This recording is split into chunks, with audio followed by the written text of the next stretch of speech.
Assalamualaikum warahmatullahi wabarakatuh. Dalam kesempatan kali ini, saya akan sedikit membahas mengenai tahapan dan proses interior kamar tidur utama.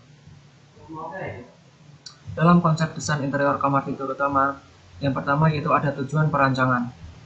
Perancangan ini bertujuan untuk menciptakan sebuah tatanan interior ruang tidur utama yang dapat memenuhi kebutuhan pemakai ruang dalam melakukan aktivitas istirahat, menyimpan, dan bekerja dalam ruang dengan pertimbangan efisiensi, keamanan, dan kenyamanan. Yang kedua yaitu ada data fisik plan, gambaran mengenai denah lokasi rumah. Denah kosong keseluruhan rumah digambarkan dengan skala tertentu. Yang ketiga yaitu ada data penghuni. Jumlah 2 orang, umur bapak 42 tahun, ibu 39 tahun, jenis kelamin laki-laki dan perempuan, pekerjaan bapak sebagai guru, ibu sebagai ibu rumah tangga.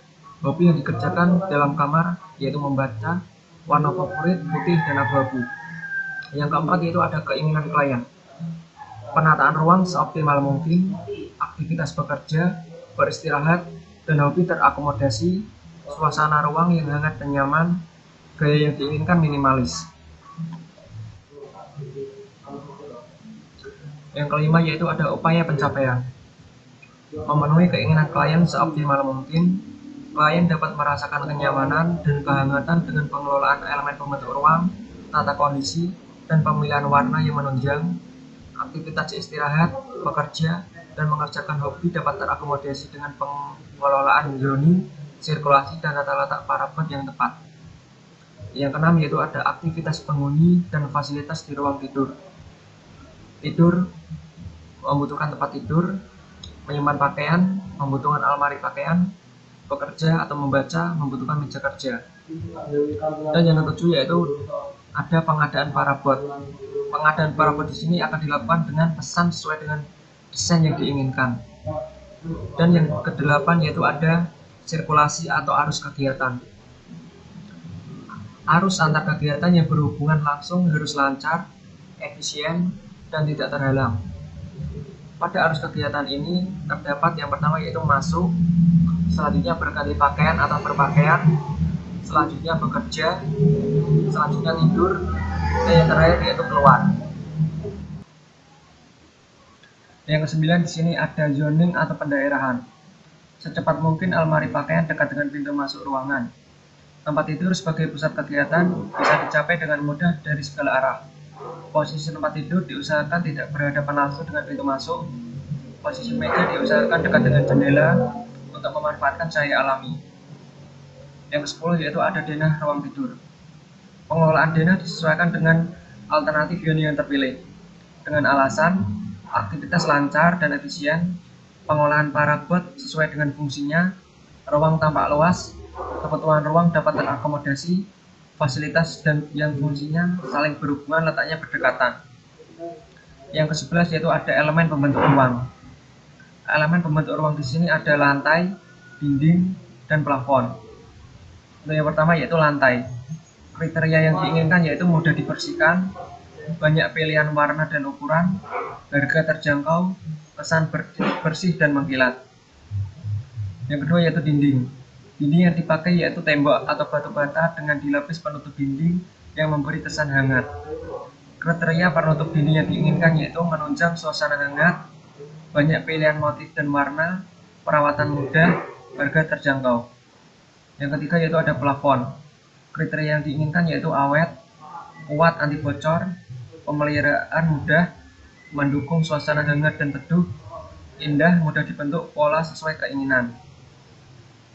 Yang ke-12 di sini yaitu ada tata kondisi ruang. Tata kondisi ruang di sini dibagi menjadi 3 yaitu ada pencahayaan, penghawaan, dan tata suara atau akustik. Yang pertama yaitu pencahayaan. Digunakan cahaya alami dan buatan. Pencahayaan alami di sini dengan memanfaatkan sinar matahari lewat jendela. Sedangkan pencahayaan buatan di sini menggunakan lampu listrik. Kriteria yaitu yang pertama fungsional, dapat mendukung fungsi ruang. Yang kedua yaitu kualitas, yaitu daya tahan lampu bagus. Yang ketiga yaitu ekonomis, dapat hemat daya listrik. Yang keempat yaitu tematis, dapat mendukung suasana ruang. Yang kelima yaitu ergonomis, tidak panas dan tidak menyilaukan mata. Dan yang keenam yaitu estetis. Bentuk armatur lampu mendukung keindahan ruang. Yang kedua yaitu ada penghawaan. Digunakan penghawaan alami dan buatan. Kriteria. Yang pertama yaitu ada fungsional, dapat mendukung fungsi ruang. Yang kedua yaitu maintenance, perawatannya mudah. Yang ketiga yaitu ada comfort, menunjang kenyamanan. Yang keempat yaitu alami, melalui ventilasi. Dan yang terakhir yaitu penghawaan buatan, AC atau kipas angin. Yang ketiga yaitu tata suara atau akustik. Persyaratan akustik ruang, di mana ruang harus bebas dari kebisingan dari luar terpenuhi, dengan pengelolaan dinding dan pelapis dinding yang mampu meredam suara. Penggunaan material keramik untuk lantai, pelapis dinding dengan wallpaper, dan plafon dari bahan gipsum cukup memadai untuk meredam suara pada rumah yang lokasinya untuk terdapat pada daerah bising seperti sekitar bandara, di pinggir rel kereta api, dan lain sebagainya. Selanjutnya yaitu ada gambar prarancangan. Gambar prarancangan di sini yaitu terdapat denah, potongan melintang, potongan memanjang, dan perspektif. Selanjutnya yaitu mengenai pembuatan 3D objek interior dengan SketchUp. Yang langkah pertama yaitu dengan masuk ke SketchUp. Yang kedua import gambar denah dengan buka aplikasi Google SketchUp, lalu import gambar denah AutoCAD ke SketchUp dengan satuan unit yang telah ditentukan. Dan yang ketiga yaitu lubangi dinding, buat lubang dinding dengan berdasarkan pada desain yang telah dibuat.